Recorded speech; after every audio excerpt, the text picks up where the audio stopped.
Welcome. I'm your host, Paula Scatoloni, the founder of Transformative Harmonics, a podcast that offers listeners a synthesis of ancient wisdom and modern science. Good afternoon. Welcome back to Transformative Harmonics. It's a pleasure to be here today. I am so excited, as always. I'm always excited because I get to sit with people that I enjoy hanging out with and teaching with, and today is no different. So I'm back, and we're going to talk about sound today and psychology and somatics. And as always, I'd like to invite you to carve out some space, if you can, to put down what you're doing, trying not to multitask, as you allow what we're saying to wash through you. I often think of sound very similar to breath, in that we ingest sound and it goes where it needs to go. And then on that exhale, we allow things to leave and release as it needs to. And the same thing happens with information. We take in, we allow it to go where it needs to go, and then we release what we're ready to release. So we'll stay with that as we arrive today. And I'm going to sit and have a nice chat with Marian Miller. And first, I'm going to give her a lovely introduction, and then we'll start to talk a little bit about our topic today. So Dr. Miller is a longtime leader in the field of mind-body psychology. Her work integrates neuroscience, attachment theory, energy psychology, and somatic therapies with reverence for the spiritual and relational dimensions of healing. Her presence in Transformative Harmonics, she is one of our faculty, reflects our commitment to the whole person that's both grounded in science and open to the sacred. As an integrative trauma-informed clinician, Dr. Miller specializes in approaches that promote lasting neurobiological change and deeper self-awareness. She's trained and certified in Brainspotting, the Safe and Sound Protocol, and energy psychology. Dr. Miller also integrates breathwork, meditation, and somatic rituals into her sound-based practice, always with a clinical lens and sensitivity to developmental wounding and attachment history. So welcome, Dr. Miller. Marian, thank you. It's great so good to have be you here. Yeah, I'm so thrilled about this conversation. It's been a long time coming. Me too. I know. Years and years and years. I know. And we tried a couple of years to do this. I wasn't quite ready yet. So we are ready now. And we're really launching Transformative Harmonics into the community, inviting therapists to come and train with us and learn about sound journeying. And I thought you would be a wonderful guest to kind of highlight and help us get this going. So what I always like to do, is give you a little space to talk about your journey into sound. And I know you're a seasoned provider. Most of the providers in my program are, and been around for a long time. And like many, you're collecting different modalities and integrating them. And sound happens to be one of them. So usually there's a journey to getting there. And I like to highlight that journey on the podcast so people can kind of hear your story a little bit and learn about you. Mm-hmm. Oh, yay. I'm happy to share kind of the whole journey, as you say. We've known each other for, maybe 40 years? No. Yes, maybe. Yeah. Which is a long time. And my journey started with meditation. I was trained in transcendental meditation, and that helped me to use the sound of a mantra to ground my body, regulate my nervous system. Although in the olden days, we didn't know that that's what we were doing. We just thought we were calming things down, but we have new language now. And then I started working with Stan Groff with Holotropic Breathwork. So I added in breathwork into meditation. And then, as you said, with the clinical lens of psychology, kind of put it all together. And of course, love music. Who doesn't? I mean, that is sort of like a natural part, singing songs when we're little. Twinkle, Twinkle, Little Star. Like, I think music has always been, and song has always been a part of our nature. And now with Transformative Harmonics, we have this whole other aspect of music that we can add to the healing modality. Lovely. Yes. I love how you're bringing in the natural ways in which music can be healing and beneficial to us, even without a clinical lens. Yeah. Right? Yes, I agree. And what I one of the things that interests me a lot about yourself, and I don't even know if we've actually had this conversation before, is because you're coming in from a lot of older methods that have been around forever. And it's sort of like neuroscience is catching up to us, right? It's catching up and it's giving us names to these things that have been around for a while. And I know for myself, I've looked into Stan Groff's work and holotropic breathwork as a way to more deeply understand some of the phenomenon of the journeying that occurs during the sound journeys. And I started to, explore what it means to journey into the unconscious and the subconscious. And his work is where I found some of that, that he had sort of brought that into the Western lens. So I was wondering if we might hang out in that area a little bit and I'd just love to. hear about your thoughts about that, or whether it's experiences or how you see that overlap between what happens during that experience, what happens during sound journeys. Well, I think the whole concept, and I'll do my little air quotes, of sound journeying is a great sort of umbrella for how it sort of unfolds. One of the things that Stan and his wife, Christina, were able to create was almost like a cocoon, a safe landing place for integrating both music. So they would use evocative music while you were doing a particular type of breath work. And then also you've got the container part of like skilled clinicians that can really hold the space for whatever needs to be metabolized in that person's experience. And what they found is people would often go back into even the womb states, prenatal, pre-birth. They also did birth memories, which I had. I'm adopted. And so during my first journeying experience with Stan and Christina, I was able to re-experience my birth and the trauma that came from the adoption, and was really able to clear it, where I don't have what we would consider sort of expected attachment wounds from the adoption, which is phenomenal. And this was back in the 80s, right? So we're talking like a long time ago. But their container that they discovered with sound, relational containment, and the breath work for me was phenomenal. And so that's why I kind of got on that train and started really studying that work.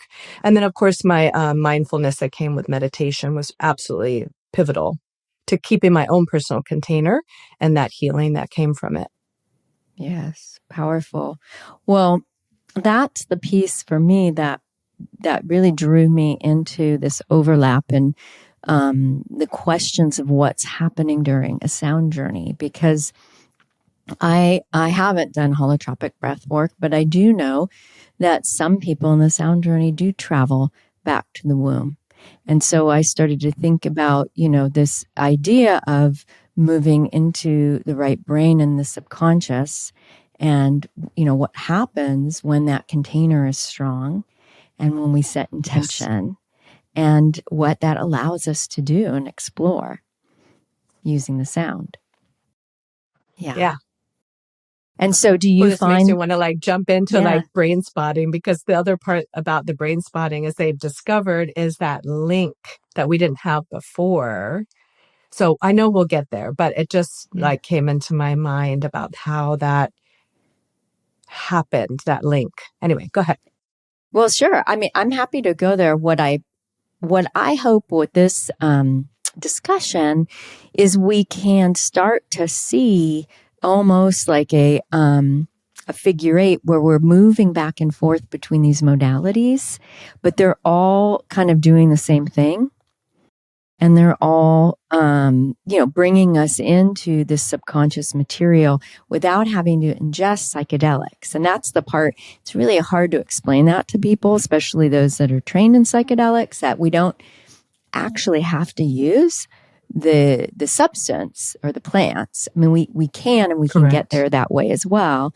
But, so I'd love to, if things start to pop in your mind, go ahead and share. Yeah. So what popped in was in Brainspotting, one of the things that Dr. David Gran, who created the methodology of Brainspotting, discovered is where you look is how you feel. And so if I'm chatting with you and I'm looking up here and I'm thinking, oh yeah, and then I had this experience with holotropic breath work, that natural gaze spot up here is allowing the link to this old part of the brain that's holding that memory. And what we didn't know way back when is we were doing gaze spots all the time. That was helping the whole processing take place. And now we know that this is an essential neural link that we have in the brain. And we use that in Brainspotting to access that place where maybe traumatic memories are held, so we can release those and create sort of that healing that we're looking for. Yes. It's very exciting. Yes. That's it. Yes. I love the thing that I love about Brainspotting is that, again, it's one of these modalities that is what they call it is a resource model. And the idea that we can tap into our own self-healing capacity in these places that are resources within us, and that begins to kick in our own self-healing capacity and the mechanisms of the memories that are going to come forward. And so, so that's what you're describing with that. Right. And the resource model also does music too, which is beautiful because you're also using those bilateral sounds. So it's interesting, as you said, the figure eight, like they're all sort of integrating and coming together. It's nice. Yes. Well, let's back up a little and just as you explained holotropic breath work, let's explain if there's anything left to explain about Brainspotting. And then we can kind of talk about what the intersection of this looks like when we're using it all together with sound. One of the things that I find that is fascinating about Brainspotting is my frontal lobe brain doesn't want to describe it. Like I always have this very funny sort of resistance. I'm kind of the type of clinician that likes to put myself in the frying pan and just try it. So that's just my nature. I'm very spontaneous and I just like to go for it.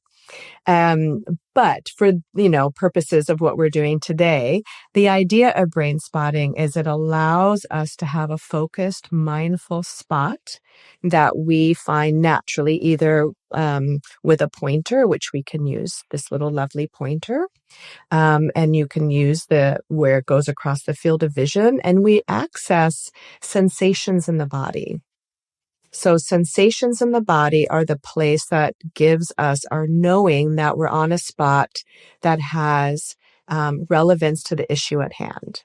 So if I'm trying to bring in a more peaceful, content energy, I will think of a memory of that peaceful, content place. I'll feel it in the body. I'll pull it in terms of sensation, both mindful, but also sensation and body. And then I'll look around until I say, oh, that feels okay, that's a very peaceful spot. Even kind of maybe put my hand on my chest.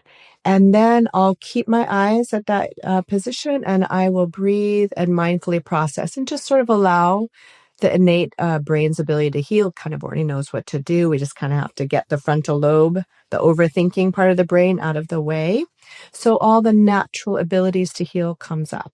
And then we have bilateral sounds on that kind of allow the hemispheres to do their lovely integration. And then the same is on the other side. We also will go to, if I've been in a terrible car accident, I don't want to drive anymore, I can bring up that sensation pretty quickly, just thinking about getting behind the wheel of a car. And I can look around and be like, oh yeah, okay, oh God, that's the spot. I might feel nauseous. and I will process mindfully on that spot. And then I might go over here to the other spot that was calm and maybe pendulate between the two. So we have the ability to create this self-resourcing place within the body and in the mind in that mindfulness. So it's a very interesting thing because we're asking the person that is doing the brain spotting with us to kind of trust that they don't have to think their way through it. Yeah. Which is scary because we're such thinking people, species. Yeah. And so that's where that container of the co-regulation of the clinician with the group or the individual really comes into play. Yes, because through that neuroception, we're eliciting the safety to go inward into the unknown, right? Yes. And that willingness. And I love that. I love it. Yes. Yeah. So do I. So do I. Well, it sounds, I know it's a combination. I've taken the brain spotting training that it's a combination of somatic experiencing and EMDR pulled together in a way that is taught very eloquently and really is a lovely marriage with the sound-based programs that we use. And for myself, I find the idea of the self spot, which we talked about that at the beginning. We were going to highlight that a little, to locate with, even if our eyes are closed, as they are with sound, when we're using sound, we can still find the spots. And that's what I find interesting. And sometimes when folks are listening to the sound programs, they'll feel their eyes moving during the sound listening. So starting to bring their awareness to that and empowering them with this knowledge of what they can do by that mindful positioning of the eyes, either during the listening or after as well. Yeah, exactly. I love that intersection. And it comes natural. And I think that's sort of the front loading of the work, is letting people know that it's really natural for the eyes to go back and forth or to land on a spot that feels comforting or nourishing. And then the nice thing is that in time and space, like if my spot is here while I'm listening to the music, even if I'm here, the spot's there. Like it doesn't, like wherever I am in the world, the spot is always going to be to my right about 7 inches. Yeah, it's your orientation of where that lives in a way. And Thomas Hubble so you calls can do it with your eyes closed. Totally. He calls it the cosmic address of whatever it is, right? I love that. I'm going to use that, the cosmic address. where things live. Yes. Do you have a, whether it's from your personal life or from a client experience, a way to bring this to life a little bit? Because we are talking theoretical here. So how can we bring this to life for the listeners? I would say, I have one for my own personal experience, but I have one as well for a clinician, for my clients. And also a lot of my clients are also clinicians. One thing that's very curious about women's bodies is we have a lot of gut issues. We can have constipation is a big thing for a lot of women. And partly I've always just thought theoretically it's because we have a uterus in there. So, versus men don't. And we don't have as much space for the intestines to do their work. Maybe or maybe not. That's just something that I kind of throw out there to the universe. But one of the things that happens when we do brain spotting, particularly body resource models, along with the safe sound protocol, is we get this immediate unwinding of the gut. So digestion gets better, bowel movements get better, satiation when they're eating they're more able to access hunger and satiety. It's just fascinating.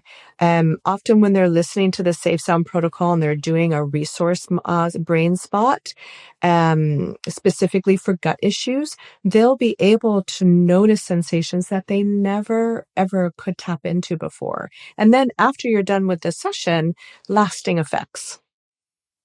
That to me is life-changing for women because we're so, the whole body stuff that women get stuck with. Not that men don't either, but, I think because we have a uterus and menstruation, it's a lot more complicated in a way. We have to do a lot more management of body sensation.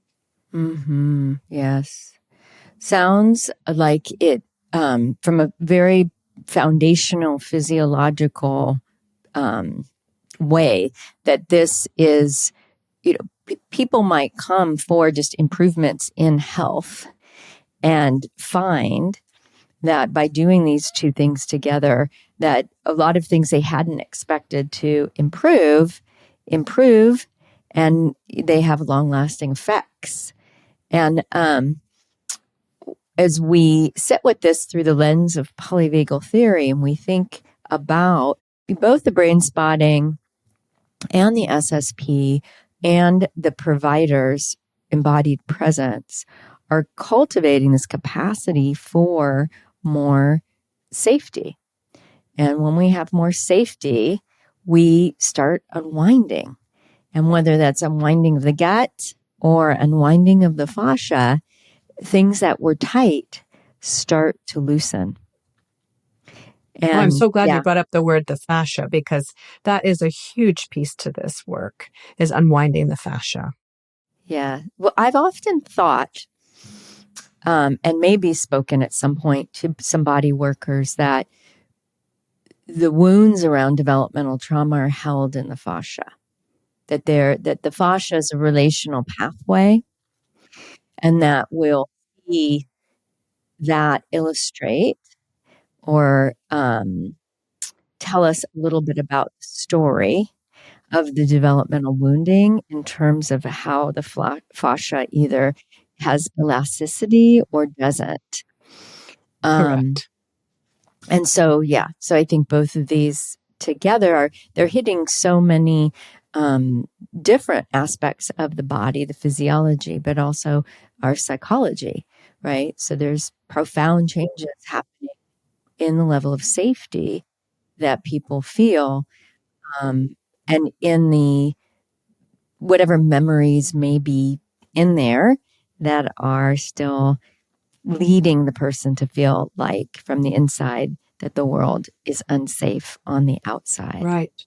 Right. Yeah. And I think that kind of dovetails with the whole concept that we work with, is that window of tolerance, right? That we have to work within that. And we don't want to not go into other states. So everybody's probably listening to this already knows what the window of tolerance is, right? So in Brainspotting with the Safe Sound Protocol, we're trying to get the capacity to move between states really smoothly. And if the fascia is really tight, right, it's like you can't feel into safety within the world. And one of the things that we'll do is we'll often use a contact item to find that spot in the body. And it could be as simple as my lovely fan that we use. A contact item is if I have my tension in my jaw, I'm just going to allow this contact item just lightly press right here, not shove it in there, but lightly press and give that message. So it allows this contact item to track the message versus doing this.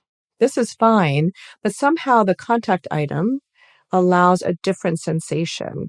And it's a beautiful way to track the fascia's unwinding as you do the SSP with Brainspotting.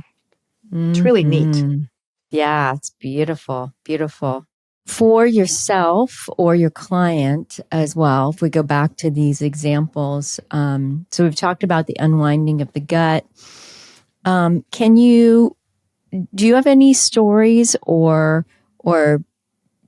moments of, sometimes I feel like we are at times really diving into these deeper mysteries or these places of whether it's the early prenatal experience or even sometimes transcendent states that one would get to through psychedelics, but we're not using psychedelics, right? And so I wonder about any of those type of experiences that you'd feel comfortable sharing as well. I mean, one gal comes to my mind pretty quickly in terms of her journeying. And it's really related to very early ongoing until she was able to get out of the house, religious trauma, along with pretty severe physical abuse. So she had very severe complex PTSD, but it was with the religious wounding as well. And so one of the pieces that she was able to really clear through Safe Sound Protocol and Brainspotting, and then she also did on a side work with some ketamine, which was very helpful as well. But her journeying was really letting go, shedding the identity of that she is the holder of all the religious wounding that she was told in her cult that she was raised in, and then the trauma that came with it. But for her, the Safe Sound Protocol created an ability for her to feel her essence as she doesn't like to use spirit or soul because of the religious wounding, but she calls it her essence. And she's able to step into that in such a beautiful way now. And sometimes it just blows her mind. Like she used to be this person who was just this blob on the floor, taking all this medication and just so wounded and not functioning, to now she's, a nurse, and she's just like a completely different human. But it was because of the co-regulation and the therapy, but it was her commitment and our therapeutic relationship to do the journeying with SSP without psychedelics that laid this beautiful foundation for her with the Brainspotting. And then later on, she did the ketamine, which was interesting because that kind of did, like, I would say it like, just did a little polishing on her beautiful diamond. I love it. So it allowed her to have a spiritual connection with the essence. I think that was like one of her last pieces because of the religious wounding. Anyway, it was just a beautiful, her story is such a beautiful example of these connections and the modalities, excuse me. I'm glad you picked this one because when we talk about trauma, often we're talking about things that you mentioned at the very beginning, like a car accident or something very obvious, right?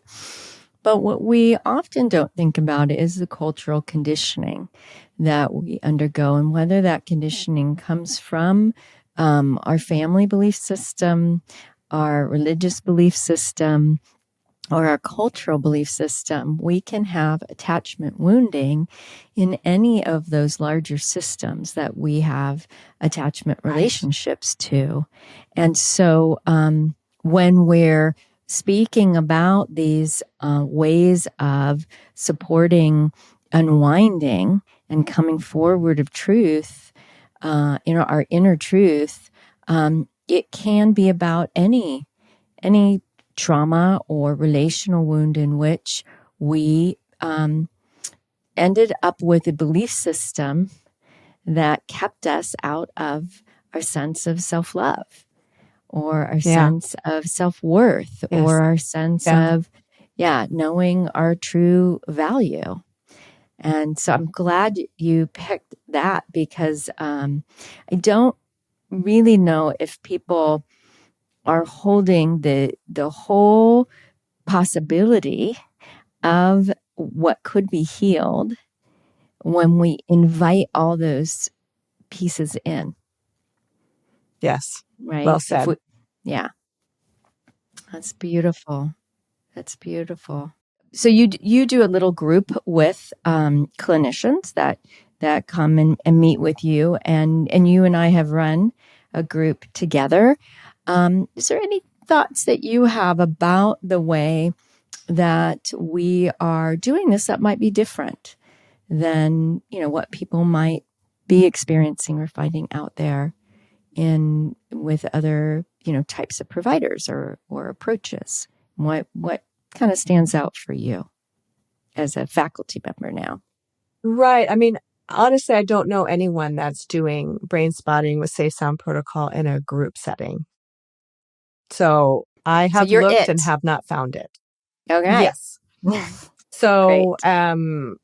all of my brain spotting colleagues where we do our group, when I did the safe sound protocol with them while they were in their own resource spot, were completely blown away.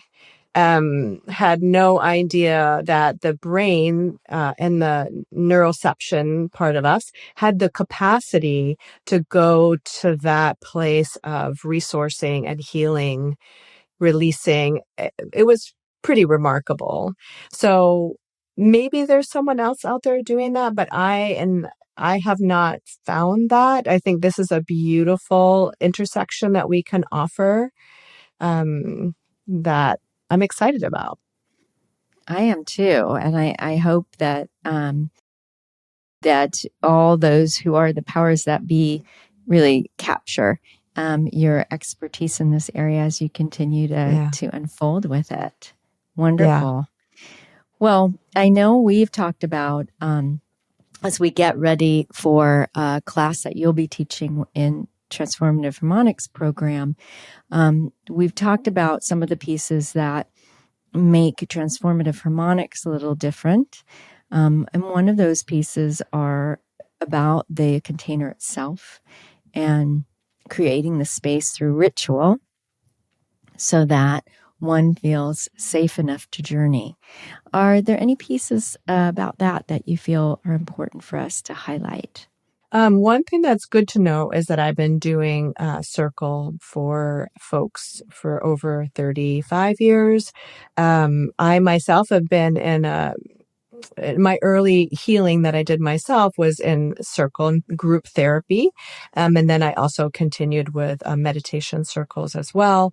And then I've also been in a women's circle that meets every month for the last 35 years or something, which is just amazing to me. And then I've been doing groups for, folks for years, and I feel very confident and comfortable in that setting. I think there is this, it's almost like a chosen family container. Like once we all connect and we create sort of like the rules in terms of engagement, so to speak, in terms of expectations in the group, then people can kind of start to sort of settle in and let down their guard and really take my regulation on. Because that's the biggest piece, right? Is I'm very regulated human. And so they get to receive that in the container of the group experience.